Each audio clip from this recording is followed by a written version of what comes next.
जय हिंद साथियों, आप सबका आपके अपने YouTube चैनल टारगेट सीखो के इस नई वीडियो में एक बार फिर से स्वागत है। दोस्तों, जैसा कि आप लोगों को पता है कि हम लोगों ने इंग्लिश का एक महत्वपूर्ण टॉपिक शुरू किया था जिसको हम लोग बोलते हैं इंग्लिश में एक्टिव वॉइस से पैसिव वॉइस। तो एक्टिव वॉइस से पैसिव वॉइस के जितने भी सेंटेंस है टेंस के हम लोगों ने सब कुछ समाप्त कर दिया है और आज की वीडियो में हम लोग एक्टिव वॉइस से पैसिव वॉइस का आखिरी वीडियो देखेंगे जिसमें हम लोग जानेंगे कि फ्यूचर टेंस में जितने भी एक्टिव वॉइस के सेंटेंस होंगे उसे पैसिव वॉइस में कैसे बदलना है। तो आज की वीडियो आपके लिए बहुत ही ज़्यादा कारगर साबित होगी। आप वीडियो के अंत तक जरूर जुड़े रहें, आपको इससे 100% कोई ना कोई फ़ायदा होने वाला है। तो आइए दोस्तों, हम लोग शुरुआत करते हैं कि फ्यूचर इंडेफिनिट टेंस का वॉइस बनाना है और फ्यूचर इंडेफिनिट टेंस फ्यूचर में हम लोग फ्यूचर इंडेफिनिट का बनाएंगे, इसके चारों सेंटेंस को बनाएंगे। इसके बाद हम लोग फ्यूचर कंटिन्यूअस टेंस का पैसिव वॉइस नहीं बनता है तो फ्यूचर परफेक्ट टेंस का हम लोग सेंटेंस बनाएंगे। तो आज की वीडियो में हम लोग पूरा का पूरा सेंटेंस जो कि फ्यूचर टेंस का होगा उसे समाप्त कर देंगे। तो हम लोग शुरुआत करते हैं कि फ्यूचर इंडेफिनिट टेंस। सबसे पहले हम आपको यह बता देना चाहते हैं कि फ्यूचर इंडेफिनिट टेंस की जो पहचान होती है वो वाक्यों के अंत में क्या आता है, गा शब्द आता है। क्या? गा, गी या फिर गे, ये सारे शब्द आते हैं जिससे आप पहचान जाएंगे कि ये क्या है, फ्यूचर इंडेफिनिट टेंस है। ये आपकी पहचान हो गई। ठीक है साथियों, इसके बाद हमें देखना है कि फ्यूचर इंडेफिनिट टेंस में अफर्मेटिव सेंटेंस कैसे बनता है। तो सबसे पहले हम लोग अफर्मेटिव सेंटेंस का एक्टिव वॉइस या फिर हम आपसे कहें कि अफर्मेटिव सेंटेंस का क्या, अफर्मेटिव सेंटेंस का एक्टिव वॉइस का फार्मूला या फिर टेंस का फार्मूला बना लेते हैं। तो सबसे पहले हम लोग यही बनाएंगे अफर्मेटिव सेंटेंस का, जिसमें सबसे पहले क्या लिखेंगे, सब्जेक्ट लिखेंगे। और आप लोगों को एक चीज़ बता देना चाहते हैं कि यहाँ सब्जेक्ट अगर आई होगा और अगर सब्जेक्ट में वी होगा, क्या चीज़ है, सब्जेक्ट में अगर आई होगा या फिर वी होगा तो इसके साथ हेल्पिंग वर्ब लगती है शैल। क्या लगती है? शैल लगती है। तो हम लोग यहाँ क्या लगाएंगे साथियों, शैल का प्रयोग करेंगे। ये चीज़ आप याद रखिएगा। बाकी कोई भी आपका सब्जेक्ट आता है उसके साथ आप क्या लगाएंगे, विल का प्रयोग करेंगे। तो सब्जेक्ट लिखा हमने, इसके बाद हमें चाहिए शैल या फिर विल, जिसे हम लोग विल या शैल बोलते हैं। इसके बाद मेन वर्ब की फर्स्ट फॉर्म चाहिए। क्या चाहिए? मेन वर्ब की first form object then complement. तो ये रहा आपका फार्मूला जिसे हम लोग क्या बोलते हैं कि फ्यूचर इंडेफिनिट टेंस का अफर्मेटिव सेंटेंस का। तो ये आपका एक्टिव वॉइस का फार्मूला बन गया। ठीक है दोस्तों, अब हम लोगों को क्या करना है, अब इसी एक्टिव वॉइस के सेंटेंस को या फार्मूले को हम लोगों को पैसिव वॉइस में बदलना है। तो उसका हम लोग क्या बना लेते हैं, एक स्ट्रक्चर बना लेते हैं। तो एक हम लोग पैसिव वॉइस का बनाएंगे तो क्या बनाते हैं, एवी का ऑब्जेक्ट। सबसे पहले यही सिखाया गया आपको कि अगर आपको कभी भी एक्टिव वॉइस से पैसिव वॉइस बनाना है तो आप सबसे पहले एक्टिव वॉइस के ऑब्जेक्ट को पैसिव वॉइस का सब्जेक्ट बनाएंगे। तो आपने क्या बनाया, एक्टिव वॉइस का ऑब्जेक्ट। इसके बाद आप क्या करेंगे, हेल्पिंग वर्ब लगाएंगे और फ्यूचर इंडेफिनिट टेंस के सेंटेंस को पैसिव वॉइस में बदलने के लिए फ्यूचर कॉन्टिन्यूअस में बदलना पड़ेगा। किसमें? फ्यूचर कॉन्टिन्यूअस टेंस में। तो यहाँ हम लोग लिखते हैं विल या फिर शैल, और इसके साथ साथ आप सभी को पता है कॉन्टिन्यूअस टेंस में विल बी और शैल भी लगता है। क्या लगता है? विल बी या फिर शैल बी। तो हम लोगों ने विल या शैल लिख दिया। इसके बाद क्या लगा देंगे, बी का प्रयोग करेंगे। और मेन वर्ब की हमेशा कौन सी फॉर्म लगती है पैसिव वॉइस में? थर्ड फॉर्म लगती है। कौन सी? Third form. तो हम यहाँ पे लिखेंगे मेन वर्ब की थर्ड फॉर्म। फिर हो जाएगा आपका क्या, बाई कंजक्शन। ठीक है, इसके बाद हम लोग क्या लगाएंगे, बाई प्रीपोजिशन लगाने के बाद फिर एवी का सब्जेक्ट लिखेंगे, एक्टिव वॉइस का सब्जेक्ट लिखेंगे। तो यहां पे हमने लिख दिया एवी का सब्जेक्ट। तो ये रहा आपका पैसिव वॉइस का फार्मूला। किसका फार्मूला रहा? पैसिव वॉइस का। कैसे बनाया आप ध्यान से समझिएगा। हमने कहा फ्यूचर इंडेफिनिट टेंस में ये पहचान होगी और आई और बी सब्जेक्ट के साथ शैल लगेगा। अफर्मेटिव सेंटेंस दिया होगा तो कैसा दिया होगा, ये है सब्जेक्ट होगा, अगर सब्जेक्ट में आई या वी है तो शैल लगा होगा। इसके अलावा कोई भी सब्जेक्ट है तो क्या लगा होगा, विल लगा होगा। फिर आएंगे मेन वर्ब की फर्स्ट फॉर्म, ऑब्जेक्ट और कॉम्प्लीमेंट लिखा होगा। तो ये फार्मूला आपको मिलेगा एक्टिव वॉइस के या फिर फ्यूचर इंडेफिनिट के अफर्मेटिव सेंटेंस में। इसी अफर्मेटिव सेंटेंस का अगर हम लोग पैसिव वॉइस बनाएंगे तो कैसे बनाएंगे, ए बी का ऑब्जेक्ट, हेल्पिंग वर्ब में लगेगा विल बी या फिर शैल बी। क्या लगाएंगे, या तो आप विल बी लगाएंगे या फिर आप शैल बी लगाएंगे। और फिर मेन वर्ब की थर्ड फॉर्म बाई प्रीपोजिशन और एक्टिव वॉइस का सब्जेक्ट। तो ये रहा आपका फार्मूला जो कि किसका है, पैसिव वॉइस का है। ठीक है साथियों, तो अब हम लोग देखते हैं, फार्मूला तो हमारे पास मिल गया है, अब हम लोग सेंटेंस बनाना सीखेंगे कि किस प्रकार के सेंटेंस को आप पैसिव वॉइस में कन्वर्ट करेंगे, जो कि टेंस होगा फ्यूचर इंडेफिनिट टेंस। तो आइए हम लोग शुरुआत करते हैं अपने एक सेंटेंस की। तो हम लोग यहाँ एक एग्जाम्पल लिख रहे हैं। पहले आपको एक एग्जाम्पल हिंदी के माध्यम से समझाते हैं, फिर उसके बाद हम लोग उसे डायरेक्ट इंग्लिश टू इंग्लिश बनाया करेंगे। तो हमने आपको कहा कि वह एक पत्र लिखेगा। ये रहा आपका एक सेंटेंस कि वह एक पत्र लिखेगा। आखिरी में क्या आया, ग शब्द आया। आपने इसको तुरंत पहचान लिया कि कौन सा टेंस है, फ्यूचर टेंस है। तो फ्यूचर में इंडेफिनिट, फ्यूचर इंडेफिनिट टेंस है। यहाँ पे हमने अब इसके हिसाब से क्या बनाना है, एक्टिव वॉइस बनाना है या टेंस में इसे कन्वर्ट करना है। तो वह की इंग्लिश क्या हो जाएगी, ही हो जाएगी। क्या हो जाएगी दोस्तों, ही। और हमने आपको एक चीज सिखाया है कि अगर सब्जेक्ट में आई या वी आएगा तभी क्या लगाना है, शैल का प्रयोग करना है। लेकिन अगर इसके अलावा कोई भी ऑब्जेक्ट आएगा, सब्जेक्ट आएगा, ही, आई और वी के अलावा कोई भी सब्जेक्ट आएगा तो हमें विल लगाना है। क्या लगाना है, विल। तो हमने लगाया ही के साथ विल, ही विल, ये हो गया सब्जेक्ट। और यहां से हमने लिख दिया विल या शैल। फिर मेन वर्ब की फर्स्ट फॉर्म, इसमें मेन वर्ब क्या है, लिखना। और लिखने की अंग्रेजी क्या होती है दोस्तों, शैल। क्या होती है लिखने की अंग्रेजी, तो लिखने की अंग्रेजी होती है, रोक यार, इसके बाद हम लोग लिखने की अंग्रेजी लिखेंगे और लिखने की अंग्रेजी होती है राइट। और राइट का फर्स्ट फॉर्म क्या हो जाएगा, राइट हो जाएगा। तो हम लोग यहाँ लिख देंगे राइट। ठीक है, इसके बाद क्या लिखने की बात कर रहा है, ए लेटर। क्या चीज, एक पत्र ना, तो एक पत्र की इंग्लिश हो जाएगी ए लेटर। ये अपना सेंटेंस हो गया जिसे हम लोग एक्टिव वॉइस बोलेंगे। क्या बोलेंगे, एक्टिव वॉइस। वह एक पत्र लिखेगा, he will write a letter. क्या लिखा है, he will write a letter. अब इसे क्या बनाना है, इसे हमें बनाना है पैसिव वॉइस। क्या बनाना है साथियों, पैसिव वॉइस। कैसे बनाएंगे, सीधी सी बात है, आपके जो एक्टिव वॉइस लिखा हुआ है इसमें ये सब्जेक्ट है और ये आपका हेल्पिंग वर्ब है और राइट आपका क्या है, मेन वर्ब है और ये आपका क्या हो गया, ऑब्जेक्ट हो गया। इतनी बातें तो आप जानते ही हो क्योंकि आपको हमने टेंस भी बताया है। और अगर आपने टेंस नहीं देखा है तो चैनल के प्लेलिस्ट में जाइए, आपको वहाँ पे टेंस की सारी वीडियो लगातार आपको मिल जाएंगी, वहाँ से उसे वॉच करिए। सारी चीज़ें हमने वहाँ पे एकदम क्लियर बताई है। ठीक है, फिर भी हमने आपको अभी बताया कि ये क्या है, आपका ऑब्जेक्ट है। पैसिव वॉइस बनाने का पहला फार्मूला यही है कि आप एक्टिव वॉइस के ऑब्जेक्ट को पैसिव वॉइस का सब्जेक्ट बनाएंगे। ये रहा आपका एक्टिव वॉइस का ऑब्जेक्ट, इसे उठाएंगे, पैसिव वॉइस में क्या बनाएंगे दोस्तों, सब्जेक्ट। तो ए लेटर हम लोग क्या लिखते हैं, पहले लिखेंगे, तो बन जाएगा ए लेटर।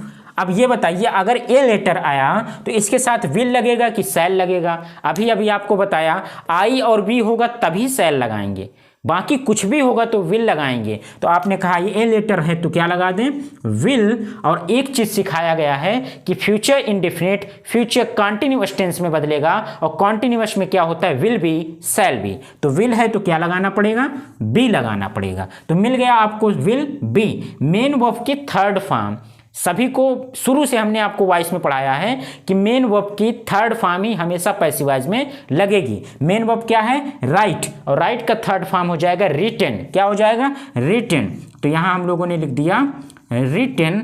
अब लगाएंगे प्रीपोजिशन, बाई का प्रयोग करेंगे और बाई लगाने के बाद एक्टिव वॉइस का सब्जेक्ट। ये आपका एक्टिव वॉइस है, इसका सब्जेक्ट क्या है, ही तो सब्जेक्ट में है।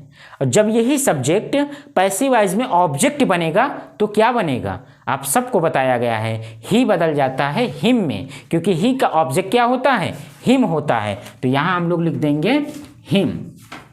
और ये आपका क्या बन गया दोस्तों, पैसिव वॉइस बन गया है।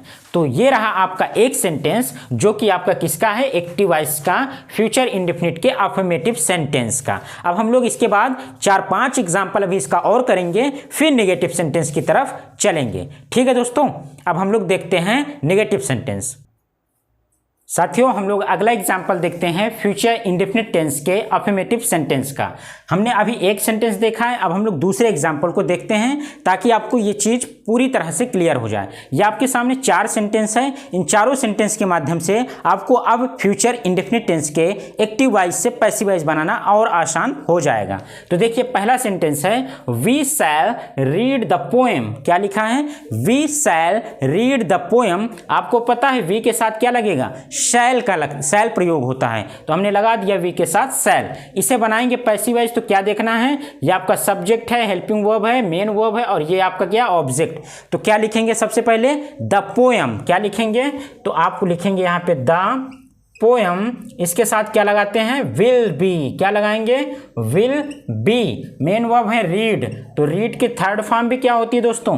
रीड। और बाई प्रीपोजिशन लगाएंगे और यहाँ क्या लिखा है सब्जेक्ट में? वी। और वी का ऑब्जेक्ट क्या होता है? वी का ऑब्जेक्ट होता है अस। क्या होता है दोस्तों? अस। तो यहाँ हम लोग क्या लिख देंगे? By us. और ये आपका क्या तैयार हो गया? Passive voice. ठीक है, इसके बाद हम लोग दूसरा एग्जाम्पल देखते हैं। He will do the work carefully. He will do the work carefully, इसे हम लोग बनाएंगे तो ये आपका क्या? ऑब्जेक्ट है। इसी ऑब्जेक्ट को बाहर लिखेंगे तो क्या हो जाएगा? The work. क्या हो जाएगा दोस्तों? The work will be, the work will be. Do का third form, do first form है, इसका थर्ड फॉर्म चाहिए ना, तो डू डिड डन, तो हमें क्या लिखना है? डन। बाई लगाएंगे, डन केयरफुली लिखेंगे, done carefully, done carefully by preposition. और ही का ऑब्जेक्ट क्या हो जाएगा? हिम। तो यहाँ क्या लिख देंगे दोस्तों? हिम लिख देंगे और ये आपका क्या बन जाएगा? पैसिव वॉइस बन जाएगा। ठीक है, इतनी बात समझ में आ गई होगी आपको कि कैसे हमने इसको बनाया है। अब देखते हैं तीसरा example. She will ring the bell, कि वह घंटी बजाएगी। She will ring the bell, तो इसे बनाने के लिए हमने देखा द बेल जो है वो आपका क्या है? ऑब्जेक्ट है, और ऑब्जेक्ट को सब्जेक्ट बना लीजिए, तो द बेल आपका सबसे पहले आ जाएगा।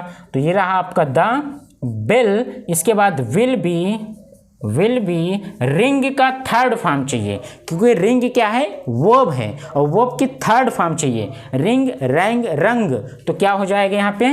रंग हो जाएगा। रंग बाई प्रीपोजिशन लगाएंगे और सी का ऑब्जेक्ट आप खुद बताइए, सी का ऑब्जेक्ट क्या होता है? हर होता है ना, तो यहाँ पे लिख दीजिए क्या हो जाएगा? By her. ये क्या हो गया? पैसिव वॉइस हो गया। और आपका इस प्रकार से 3 सेंटेंस कंप्लीट हुआ, और इससे पहले एक किया हम लोगों ने 4 सेंटेंस कंप्लीट किया। अब अगला सेंटेंस है the police will arrest the thief, कि police will arrest the thief. तो द थीफ क्या है? ऑब्जेक्ट है, इसे सब्जेक्ट बनाएंगे तो क्या हो जाएगा? The thief. क्या हो जाएगा? The thief will be. Arrest का थर्ड फॉर्म हो जाएगा अरेस्टेड। अरेस्टेड बाई प्रीपोजिशन का प्रयोग करेंगे, by the police, by the police. तो ये रहा आपका पैसिव वॉइस। क्या रहा दोस्तों? Passive voice. हमने 5 सेंटेंस देखा। 5 सेंटेंस आपके क्या थे? फ्यूचर इंडेफिनिट टेंस के अफर्मेटिव सेंटेंस के 5 सेंटेंस को देखा, जो कि आपको बहुत अच्छे तरीके से क्लियर हो गया होगा। अगर आप अब आपके सामने अफर्मेटिव सेंटेंस का कोई भी सेंटेंस आ रहा है, अगर वो टेंस फ्यूचर इंडेफिनिट है, तो हम उम्मीद करते हैं कि आप उस सेंटेंस को बहुत ही अच्छी तरीके से एक्टिव वाइज से पैसिव वाइज में कन्वर्ट कर लेंगे। दोस्तों अब हम इसके बाद नेगेटिव सेंटेंस के सेंटेंस को देखेंगे कि अगर नकारात्मक वाक्य सेंटेंस में आया है और टेंस का नाम क्या है? Future indefinite tense, negative sentence. अगर ऐसा कुछ सवाल आता है तो उसके सेंटेंस को आप लोग कैसे पैसिव वाइज में बनाएंगे, उसके लिए हम लोग अगला सेंटेंस देखते हैं। ठीक है साथियों, तो आइए हम लोग शुरुआत करते हैं। साथियों अब हम लोग देखेंगे नेगेटिव सेंटेंस का, future indefinite tense, negative sentence. अगर आपके सामने ऐसा कोई सेंटेंस आ रहा है, उसका पैसिव वाइज बनाना है, तो उसका क्या फार्मूला है वो देखते हैं। तो सबसे पहले आपको जो सेंटेंस मिलेगा वो इस रूप में मिलेगा। किस रूप में? ये एक्टिव वाइज है तो इस रूप में मिलेगा। सबसे पहले आपको सब्जेक्ट मिलेगा, विल या शैल मिलेगा, इसके बाद नॉट, वर्ब की फर्स्ट फॉर्म मिलेगी, ऑब्जेक्ट और कॉम्प्लीमेंट। पैसिव वाइज बनाना होगा तो कैसे बनाएंगे? एक्टिव वाइज का ऑब्जेक्ट लिखेंगे, विल, शैल, इसमें से जो भी लगना है वो लगाएंगे सब्जेक्ट के अनुसार, फिर नॉट का प्रयोग करेंगे, बी का प्रयोग करेंगे, मेन वर्ब की थर्ड फॉर्म का प्रयोग करेंगे, बाई प्रीपोजिशन और एक्टिव वॉइस का सब्जेक्ट लगाएंगे। तो ये रहा आपका क्या, ये रहा आपका पैसिव वॉइस का स्ट्रक्चर। अब हम लोग सेंटेंस देखते हैं कि सेंटेंस अगर आपके नेगेटिव सेंटेंस में है तो कैसे उसको बनाएंगे। तो देखिए पहला एग्जाम्पल है द प्लेयर, क्या है, the player will not play cricket. ये आपका क्या हो गया, एक्टिव वॉइस। क्या दिया गया है, the player will not play the cricket. तो ये आपका सेंटेंस है, ये आपका क्या है, प्ले आपका है और सब वर्ब है, क्या है, वर्ब, और वर्ब के बाद जो लिखा है वही ऑब्जेक्ट होता है। तो ऑब्जेक्ट क्या है, द क्रिकेट। तो हम लोग क्या लिखेंगे, द क्रिकेट के साथ क्या लगाएंगे, विल, और क्या लगता है, बी। विल नॉट है तो नॉट लगा दीजिए, विल नॉट बी। और प्ले का थर्ड फॉर्म क्या हो जाएगा साथियों, प्लेड। बाई प्रीपोजिशन लगाएंगे और द प्लेयर लिख देंगे। क्या लिख देंगे, प्लेड बाय द प्लेयर। और ये क्या बन गया, ये बन गया आपका पैसिव वॉइस। क्या बन गया, पैसिव वॉइस बन गया। दूसरा एग्जांपल हम लोग समझते हैं नेगेटिव सेंटेंस का, आसान है, अब आप समझ गए होंगे कैसे इसको बनाते हैं। हमने कहा I shall not teach her, I shall not teach her, ये आपका एक्टिव वॉइस है। क्या है, आई शैल नॉट टीच हर। इसे आप पैसिव वॉइस में बनाएंगे तो कैसे बनाएंगे, आपने देखा टीच क्या है, मेन वर्ब है, मेन वर्ब की फर्स्ट फॉर्म है। इसके बाद जो लिखा है हर, यही क्या है, आपका ऑब्जेक्ट है। ऑब्जेक्ट को सब्जेक्ट बनाइए। हर का सब्जेक्ट क्या होता है, सी होता है। तो यहाँ क्या हो जाएगा, सी के साथ क्या लगता है, हेल्पिंग वर्ब, विल। नॉट लगाइए और बी का प्रयोग कर दीजिए, सी विल नॉट बी। टीच का थर्ड फॉर्म टॉट, क्या हो जाएगा, टॉट। बाई लगाएंगे और आई अगर सब्जेक्ट में है तो आई का ऑब्जेक्ट क्या होता है दोस्तों, मी होता है। तो लगा दीजिए यहाँ पे मी। तो ये क्या बन गया, ये बन गया आपका पैसिव वॉइस। दोस्तों हम लोग आज की वीडियो में पूरा का पूरा आपका वॉइस खत्म कर देंगे, क्योंकि इसके पहले हम लोगों ने 8 से 10 वीडियो आपको दिया है जिसमें हमने एक्टिव से पैसिव वॉइस बनाने के सारे नियम को बता दिया है। तो आज ये वीडियो लास्ट होगी, इसके बाद हम लोग नरेशन चैप्टर को शुरू करेंगे, यानी डायरेक्ट इनडायरेक्ट स्पीच को शुरू करेंगे। बहुत ही शानदार क्लास रहेगी। आपको अगर डायरेक्ट इनडायरेक्ट नहीं आ रहा है, आप हमसे जुड़िए एक बार, उसके बाद आप कहेंगे कि हाँ हमें ये चीज़ें अब एकदम से क्लियर हो गई हैं। इस चीज़ की उम्मीद हम आपको दिला सकते हैं। बस आपको हमारे ऊपर भरोसा करना है। चैनल पे नए हैं तो चैनल को सब्सक्राइब करना है, वीडियो को अंत तक जरूर देखना है, ठीक है दोस्तों। और ये उम्मीद रखिए कि आपको सारी चीज़ें एकदम बेस से, एकदम बेसिक से पढ़ाई जाएगी, ताकि आपके जितने भी छोटे छोटे कंसेप्ट हैं, जो आप कन्फ्यूजन में हैं, वो सारी चीज़ें आपकी क्लियर हो जाएं। तो अगला एग्जाम्पल हम लोग देख रहे हैं नेगेटिव सेंटेंस का। एक एग्जाम्पल और देखेंगे, इसके बाद हम लोग इंट्रोगेटिव सेंटेंस का देखेंगे। तो हमारा तीसरा एग्जाम्पल है यहाँ पे, सी विल, क्या है, she will not cook food. She will not cook food, ये आपका क्या है, एक्टिव वॉइस है। She will not cook food. तो फूड को हम लोग ऑब्जेक्ट को सब्जेक्ट बनाएंगे तो क्या बन जाएगा, फूड बन जाएगा। फूड के साथ विल लगाइए, नॉट लगाइए और बी का प्रयोग कर दीजिए। कुक का थर्ड फॉर्म आपके पास क्या हो जाएगा, कुक्ड हो जाएगा। बाई प्रीपोजिशन का प्रयोग करेंगे और यहाँ पे सी है तो क्या बना देंगे, हर बना देंगे, और ये क्या बन जाएगा, आपका पैसिव वॉइस बन जाएगा। तो ये रहा आपका नेगेटिव सेंटेंस। प्रेजेंट नहीं बल्कि आपका क्या है, फ्यूचर इंडेफिनिट टेंस के नेगेटिव सेंटेंस के हम लोगों ने 3 सेंटेंस देखा। बहुत ही आसान है, कुछ नहीं करना है, आपको हेल्पिंग वर्ब विल या शैल के बाद नॉट का प्रयोग करके बी लगा देना है, और मेन वर्ब की थर्ड फॉर्म वैसे भी लगती है, आप सभी को ये चीज़ पता है। दोस्तों अब हम लोग शुरुआत करते हैं, इंट्रोगेटिव सेंटेंस के दोनों पार्ट को 2-2 एग्जाम्पल के माध्यम से सॉल्व करेंगे।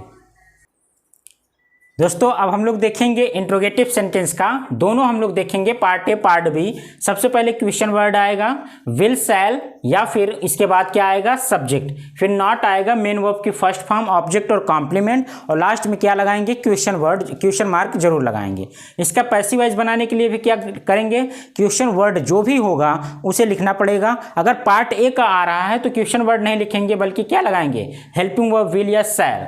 एक्टिव वॉइस का ऑब्जेक्ट नॉट, बी लगाएंगे मेन वर्ब की थर्ड फॉर्म, बाई प्रीपोजिशन लगा करके एक्टिव वॉइस का सब्जेक्ट लिख करके क्वेश्चन मार्क लगा देंगे। तो ये रहा आपका फार्मूला स्ट्रक्चर, जो कि किसका रहेगा, फ्यूचर इंडेफिनिट टेंस के इंट्रोगेटिव सेंटेंस पार्ट ए और पार्ट बी दोनों का।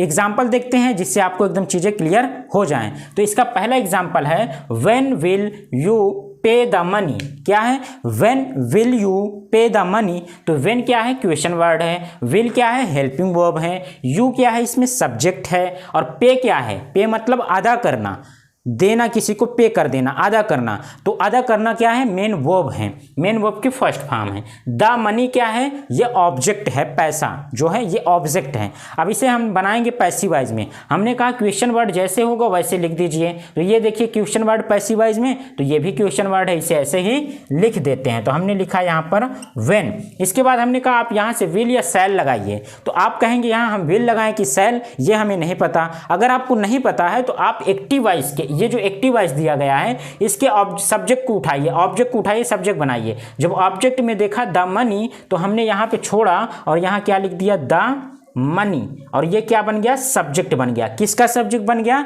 एक्टिव वॉइस से पैसिव वॉइस का। किसका, पैसिव वॉइस का ये सब्जेक्ट है। अब जो सब्जेक्ट होगा इसी के अनुसार हेल्पिंग वर्ब लगती है। तो सब्जेक्ट में मनी है, मनी के साथ विल लगता है, तो यहाँ क्या लगा देंगे, व्हेन के बाद लग जाएगा आपका विल। तो when will the money, not नहीं दिया सेंटेंस में, बी लगा दीजिए। पे का थर्ड फॉर्म क्या हो जाएगा, पेड, पेड हो जाएगा। और इसके बाद बाई लगाएंगे और यहाँ क्या लिखा हुआ है, यू, और यू का ऑब्जेक्ट क्या होता है, यू का ऑब्जेक्ट भी तो यू होता है ना, तो वही लिख दीजिए, यू का यू लिख दीजिए। और लास्ट में क्वेश्चन मार्क लगा करके यहाँ लिख दीजिए पैसिव वॉइस, ताकि ये आपका एकदम से कंफर्म हो जाए। तो हमने लिखा when will the money be paid by you. दूसरा सेंटेंस है will the Hunter not drink water, will the Hunter not drink water, ये सेंटेंस है। अब यहाँ पे क्वेश्चन वर्ड से शुरुआत नहीं हो रही बल्कि हेल्पिंग वर्ब से शुरुआत हो रही। हेल्पिंग वर्ब क्या है, विल। तो यहाँ हमें क्या लगाना है, वाटर। और यहाँ जब सब्जेक्ट में बनाएंगे वाटर, तो वाटर के साथ क्या लगता है, तो यहाँ हम लोग सबसे पहले लिख देते हैं वाटर, वाटर के साथ लगेगा विल। तो यहाँ पे हेल्पिंग वर्ब में क्या हो जाएगी, विल द वाटर नॉट, इसमें दिया गया है नॉट, फिर बी लगाएंगे। ड्रिंक का थर्ड फॉर्म ड्रंक हो जाएगा, DRUNK, क्या हो जाएगा, ड्रंक हो जाएगा। बाई प्रीपोजिशन लगाइए और यहाँ क्या दिया है, द हंटर, और द हंटर को क्या बना दीजिए, ऑब्जेक्ट, द हंटर, ये आपका ऑब्जेक्ट हो गया। और लास्ट में क्या लगा दिया आपने कहा क्वेश्चन मार्क लगाइए, नहीं तो गलत हो जाएगा। तो हमने यहाँ पे आपके लिए क्या लगा दिया, क्वेश्चन मार्क लगा दिया है। तो ये सेंटेंस रहा दोस्तों, will water not be drunk by the Hunter.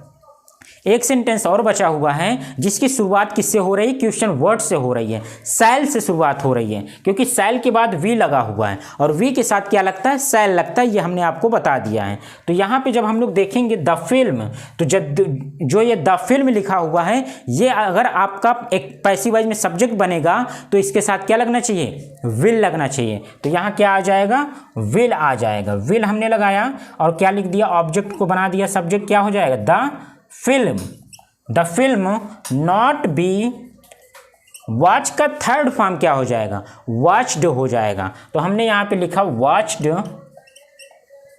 By लगा दीजिए और यहाँ क्या है, वी, ये ध्यान से देखिएगा, वी जो अगर सब्जेक्ट है तो इसका ऑब्जेक्ट क्या होगा, वी का ऑब्जेक्ट होता है अस, क्या होता है, अस होता है। और हमने यहाँ पे लगा दिया अस और ये आपका क्या बन गया, पैसिव वॉइस बन गया। दोस्तों हम उम्मीद करते हैं कि इन 3 सेंटेंस के माध्यम से आपको फ्यूचर टेंस का जो फ्यूचर इंडेफिनिट टेंस है, जिसकी पहचान आखिरी में गा शब्द आता है, उसकी इस सेंटेंस के हमने आपको आज की वीडियो में अफर्मेटिव सेंटेंस यानी सकारात्मक वाक्यों को, सिंपल सेंटेंस को बताया कि अगर आपके पास इंट्रोगेटिव सेंटेंस और इसके साथ साथ नेगेटिव सेंटेंस और इसके साथ साथ अफर्मेटिव सेंटेंस के सेंटेंस मिल रहे हैं किस टेंस के, फ्यूचर इंडेफिनिट टेंस के, तो उसे आप कैसे एक्टिव वॉइस से पैसिव वॉइस में कन्वर्ट करेंगे। इसकी पूरी हमने बेसिक्स आपको उसके बाद हमने आपको एग्जाम्पल के माध्यम से यहाँ की सारी चीज़ों को समझा दिया है। हम उम्मीद करते हैं कि आपको आज की वीडियो के माध्यम से फ्यूचर इंडेफिनिट टेंस के सेंटेंस को बनाने में अब कोई दिक्कत नहीं होगी। अगर आपके सामने फ्यूचर इंडेफिनिट टेंस का एक्टिव वॉइस आता है तो आप उसे बहुत ही आसानी से बना लेंगे। दोस्तों, एक वीडियो हम लोग और बनाएंगे जिसमें हम लोग देखेंगे फ्यूचर परफेक्ट टेंस, क्योंकि आपको पता है कि फ्यूचर कंटीन्यूअस टेंस का पैसिव वॉइस नहीं बनाया जाता। तो किसका बनेगा? फ्यूचर कंटीन्यूअस टेंस का बनेगा। उस एकमात्र वीडियो के माध्यम से हम लोग जो रहेगा उसमें फ्यूचर परफेक्ट टेंस के सेंटेंस को देखेंगे। तो आज की वीडियो बहुत ज़्यादा लंबी ना हो जाए, इसलिए हम आज की वीडियो को यहीं पे ख़त्म करते हैं और उम्मीद करते हैं कि आपको वीडियो बहुत पसंद आई होगी। अगर पसंद आई है तो एक लाइक करके बताएं कि हाँ आपको वीडियो पसंद आई है, और कमेंट करके बताएं कि अगर आपको इसका पार्ट सेकंड चाहिए तो वो भी आप कमेंट करें। और आपने पुरानी वीडियोज़ को नहीं देखा इसके वॉइस के, तो आप जा करके प्लेलिस्ट से देख सकते हैं। दोस्तों, इस चैनल पर आप लोगों को लगातार हर प्रकार की वीडियो प्रोवाइड कराई जा रही है, चाहे वो स्टैटिक जीके की हो, इंग्लिश की हो, हिस्ट्री की हो, बहुत प्रकार की आपको वीडियो यहाँ पर लगातार प्रोवाइड कराई जा रही है। दोस्तों, अगर चैनल पे आप नए हैं तो सब्सक्राइब जरूर कर लें ताकि हमारा मोटिवेशन और बढ़े और हम आप लोगों के लिए और अधिक मेहनत कर सकें। और ऐसे ही हमारे वीडियो को देखते रहिए। बहुत बहुत धन्यवाद। Thank you so much. Best of luck.